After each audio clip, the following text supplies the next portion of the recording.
Chapter 9. Davis Creek is a trickle of water most of the year near Lake Powell in Utah. It flows through Davis Gulch, and in the cliff walls are buildings and pictographs from the Anasazi. In the 1930s, Everett Ruess carved his pen name into the rock, Nemo, 1934, just like McCandless carved his name, Alexander Supertramp, May 1992, into the bus. Ruess left Davis Gulch in 1934 and disappeared into the surrounding desert, never to be found again. Ruess was born in Oakland, California in 1914. His father worked in the prison system and his mother published a literary journal. The family moved all over the country and finally landed in Southern California when he was 14. During high school at Hollywood High, he trekked through Yosemite and Big Sur and found his way to the photographer Everett Ruess, who he stayed with for 2 months in his studio learning different arts. He went back to Hollywood High and graduated high school only to leave again and travel through Arizona, New Mexico, and Utah. He tried UCLA, but dropped out after 1 term, stayed some time with his parents in San Francisco, got to meet Ansel Adams, Dorothea Lange, and Maynard Dixon, after which he spent the rest of his life living out of his backpack and very little money. He would go days without food and travel through much of the American Southwest.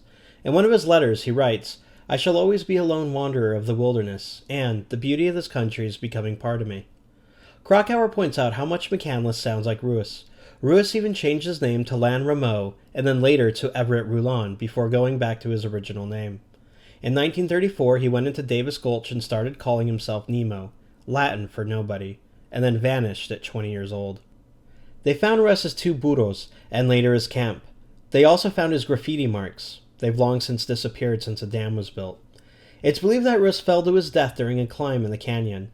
Another theory, mainly because none of his possessions or a body was ever found, was that he was killed by a group of cattle rustlers in the area.